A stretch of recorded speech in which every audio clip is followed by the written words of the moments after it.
Salut à tous et bienvenue donc dans cette vidéo qui n'est pas un vlogmas, contrairement aux autres vidéos que vous avez pu avoir avant et que vous aurez ensuite, puisque, je le redis ici, j'ai décidé tous les dimanches de ne pas filmer de vlog et par contre de vous filmer en tout cas pour le lundi, de vous mettre en ligne une vidéo classique, voilà, une vidéo pas du tout vlog. Et aujourd'hui, je vais vous parler de ma wishlist. J'avais envie un petit peu de partager ça avec vous parce que je me suis lancé le défi tous les 2 romans papier lus de ma palle, et bien que j'ai le droit à un achat. Donc voilà, à chaque fois que je lis 2 romans papier, j'ai le droit d'acheter un roman papier si je le souhaite bien évidemment. Ça peut paraître peu dans le sens où finalement ça réduit de peu la palle, hein. Ça veut dire qu'à chaque fois je la fais descendre de 2 mais je la fais remonter de 1. Mais en réalité, justement, étant donné que mon rythme de lecture n'est pas immense et que je ne veux pas non plus me lancer dans un no-buy, je préfère en fait faire un sorte de moite-moite. Vous voyez, genre, pas un no-buy, mais en même temps quelque chose où je me réduis le nombre d'achats. L'avantage quand même de fonctionner comme ça, c'est que je sais que quoi qu'il en soit, ma palle diminue.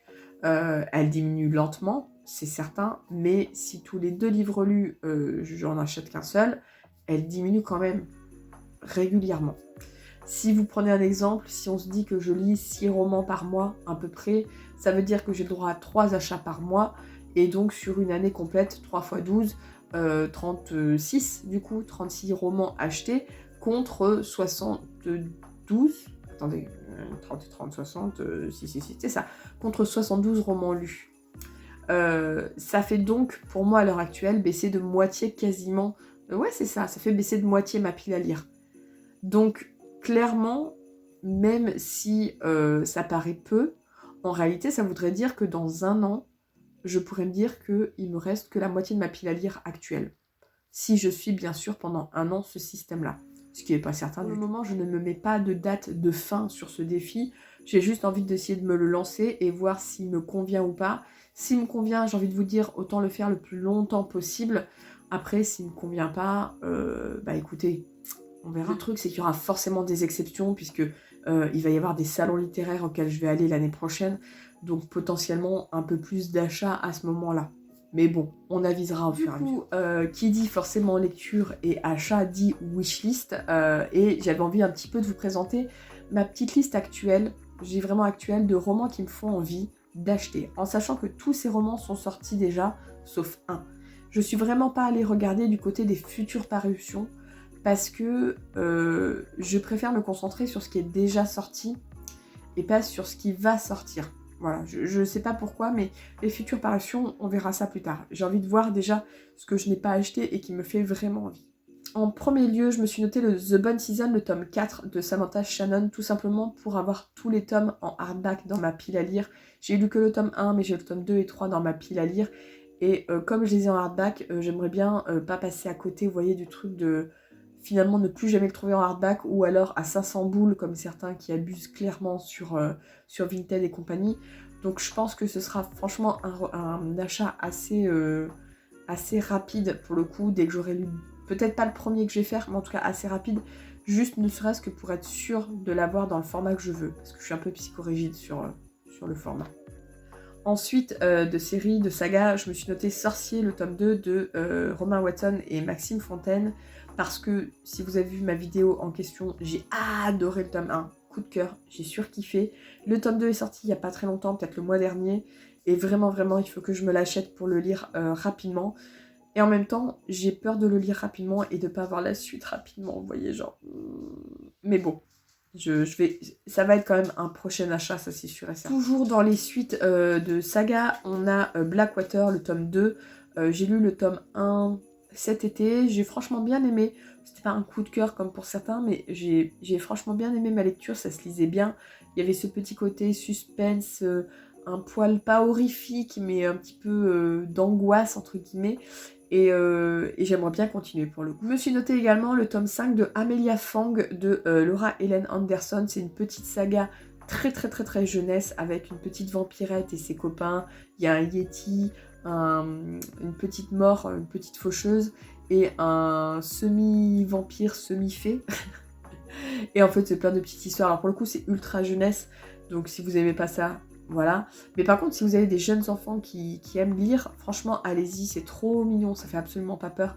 Et j'ai lu jusqu'au tome 4 dernièrement, le tome 5 est déjà sorti et je voudrais me le prendre pour au moins être à jour de ce qui est sorti en France, puisqu'a priori le tome 6 et 7 ne sont pas sortis et je ne sais pas s'ils sortiront. Et enfin, parce que je viens de finir le tome 1 et que c'était incroyable, notamment la fin, et que même si je le lirai pas de suite, puisque avant il faut qu'on lise Capitale du Sud, le tome 2, je me suis noté Capitale du Nord, le tome 2 de Claire Duvivier. Si vous ne connaissez pas ces deux trilogies, Capitale du Sud et Capitale du Nord, en fait c'est écrit par un couple qui a chacun sa propre trilogie, mais on va dire que ça évolue dans le même monde, mais genre pas du tout dans les mêmes villes, et pas du tout avec les mêmes personnages, mais on sent qu'il y a des connexions, et clairement, comment dire, qu'il y a un moment donné où ça va se rejoindre. Donc il faut savoir qu'on commence normalement par Capitale du Sud le tome 1, puis Capitale du Nord le tome 1, puis Capitale du Sud le tome 2, puis Capitale du Nord le tome 2. Donc ça, ces 4 tomes-là sont déjà sortis. Capitale du Sud le tome 3, qui est le dernier tome de la trilogie, sort au mois d'avril. Et Capitale du Nord, le tome 3, sort dans un an. Donc ça sera vite là, hein. On n'a pas l'impression comme ça, mais ce sera vite là. Et c'est vraiment génial, c'est de la fantaisie adulte avec de la magie. C'est vraiment très très très très bien. Les deux sagas sont top. Donc je voudrais vraiment avoir le tome 2 de Capitale du Nord, parce que le jour où on va avoir fini Capitale du Sud, le tome 2, à mon avis, on aura envie d'enchaîner avec ma copine Melquette, avec qui je fais la lecture commune. Et enfin, c'est pas vraiment une suite de sagas, mais c'est un recueil de nouvelles dans le même univers. Je me suis noté Le Temps du Teuse de Morgan of Glencoe, qui est donc un recueil de nouvelles dans l'univers de La Dernière Geste, donc sa saga où il y a déjà 3 tomes de sortie sur 5, si je dis pas de bêtises, et juste, c'est incroyable. J'ai lu les 2 premiers tomes, j'ai le 3e tome déjà dans ma pile à lire, et c'est trop bien.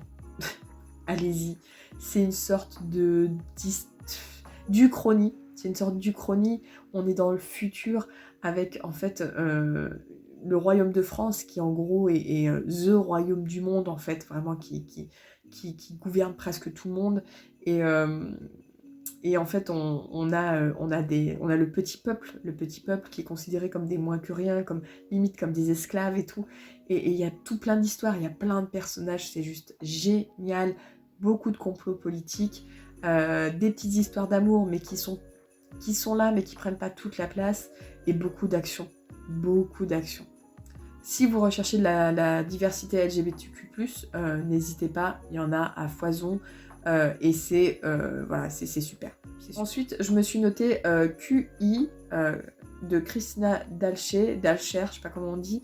J'avais lu Vox de la même autrice, c'était de la dystopie, enfin de la science-fiction dystopique, et QI, ça a l'air d'être à peu près le même genre, en tout cas dans la même veine. Je pense que ça peut être très très intéressant, parce que c'est typiquement le genre d'histoire qui est là pour accentuer quelque chose qui existe déjà dans notre société, mais justement pour nous dire en mode attention, ça pourrait arriver, on est à l'abri de rien.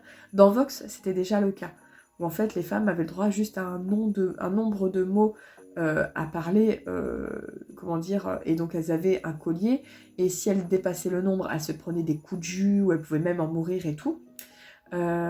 Tout comme, ça fait un peu penser à La Servante écarlate, en fait, vous êtes sur de la science-fiction, sur finalement un futur assez proche, et sur quelque chose qui est déjà existant dans nos vies, qui est juste amplifié, et où clairement on peut se dire oh, ça pourrait arriver. Les gens sont tellement fous, les gens sont tellement zinzin, que vraiment ça pourrait arriver. Je me suis noté, alors c'est le seul qui n'est pas encore sorti au moment où je vous filme, parce qu'aujourd'hui on doit être le 5 décembre, et je crois qu'il sort le 8 ou le 9 décembre, donc il sort bientôt. C'est Sous la porte qui chuchote de T.J. Klune. J'avais beaucoup aimé La maison au milieu de la mer, Céruléenne, je crois que c'est ça. Je l'avais trouvé super trognon. Je pense que c'est dans la même veine. C'est pas du tout dans le même univers, hein. Enfin, c'est pas la même histoire ni rien. Mais ça a l'air d'être dans la même veine. Et vraiment, j'ai envie de le lire. De toute façon, j'ai découvert T.J. Klune, j'ai envie de continuer à le découvrir, même dans sa saga d'Urban Fantasy, MM, ça me donne très envie de continuer à le lire parce que je trouve son écriture très sympa. Je me suis notée dans un tout autre genre, Les Sœurs Hollow de Crystal Sutherland. On a l'air d'être sur un young adulte, horrifique, angoissant, un peu glauque. Moi ça me parle bien en ce moment, je sais pas pourquoi. Ça me parle ces trucs glauques là. Un peu comme la rivière... une rivière furieuse que j'ai lu dernièrement, une rivière furieuse qui était vraiment là-dedans, un sort de young adulte un peu thriller horrifique, glauque. Franchement, ça me donne bien envie de le... Là aussi, je crois qu'on est sur quelque chose d'un peu horrifique, glauque. On est sur Mexican Gothic de Silvia Moreni Garcia, qui est sorti en poche d'ailleurs dernièrement. Là, on est plutôt sur un roman adulte, mais on est sur une histoire de famille, de maison. Je sais pas si c'est hanté ou pas hanté, mais en tout cas, ça a l'air d'être bien glauque. Je sais pas si c'est horrifique dans le sens, vous savez, genre qui fait extrêmement peur, mais je pense que c'est le genre d'ambiance un petit peu où vous êtes mal à l'aise, vous voyez, genre, voire beaucoup. Donc ça fait un petit moment qui me fait envie. Là en plus il est sorti en poche, donc il y a moyen que je me laisse tenter. Ensuite chez Michel Lafon, j'ai vu Pandore de Suzanne Stocks Chapman. Je sais pas si c'est de l'adulte ou du young adulte, mais à la limite peu importe. J'ai vu que c'était une réécriture du mythe de la boîte de Pandore. Je connais pas du tout bien ce mythe, mais genre vraiment pas du tout. Et justement, c'est ce qui m'intéresse.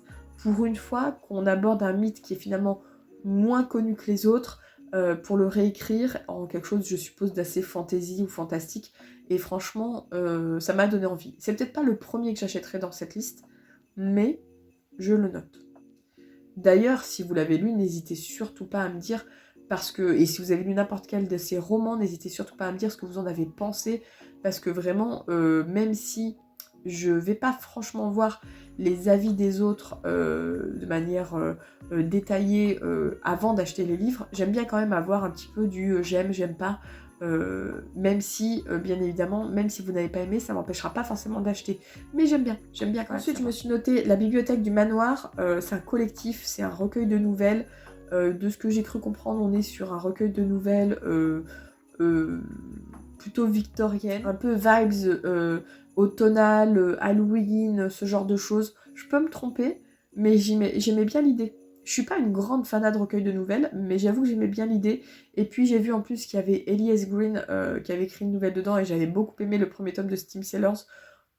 Il y a moyen du coup que... Il y a moyen. Et enfin, je me suis noté Les Immortels, le tome 1 de Namina Forna, je crois que c'est comme ça. J'ai tellement bien écrit son nom sur mon papier que clairement, je n'arrive même pas à me relire. Il vient de sortir, je crois bien, donc chez De Saxus. Et on est sur de la fantaisie, je crois africaine, mais je suis pas certaine. En tout cas, le résumé que j'ai lu une fois m'a donné envie. Et depuis, j'ai oublié. Mais en vrai, c'est pas grave. Le principal, c'est que ça m'est donné envie. Par contre, celui-ci, Les Immortels, j'attends de voir un petit peu les avis le concernant. Enfin, les avis. On va dire les ressentis. Pas forcément détaillés, mais les ressentis le concernant avant de me lancer. Voilà. Sur ce, c'est tout pour moi pour cette vidéo wishlist. N'hésitez surtout pas à me dire un petit peu si vous avez lu ces livres, des livres que vous pourriez me conseiller, ça va peut-être se rajouter à ma wishlist, et puis ceux qui font aussi partie de votre wishlist, que ce soit dans ceux que j'ai présentés ou autres. Franchement, tout ça peut me donner des idées. Je vous avoue que j'ai l'impression que de plus en plus sur Booktube, il y a de moins en moins de book haul, ou alors je suis plus forcément les mêmes personnes, enfin les bonnes personnes dans le sens celles qui font beaucoup de book haul, enfin beaucoup qui font des book hauls. Il faut dire aussi que sur Booktube, je suis moins de personnes qu'à une époque. J'ai quand même vachement réduit et je suis très bien comme ça. Mais du coup, c'est vrai que, vous voyez, moi je trouve que les book hauls, ce qui est intéressant, c'est vraiment des fois de découvrir des romans qu'on ne va pas découvrir par soi-même ou qui ne seront pas mis en avant en librairie. Et du coup, c'est pour ça que j'ai jamais trop compris les critiques qui pouvaient exister sur les book hauls, sur le format de vidéo book haul, parce que clairement, je trouve que ça donne beaucoup d'idées. Mais bon, bref, c'est un autre débat, c'est un autre sujet. Voilà, je vais vous laisser et je vous dis à bientôt pour une nouvelle vidéo. Bye bye.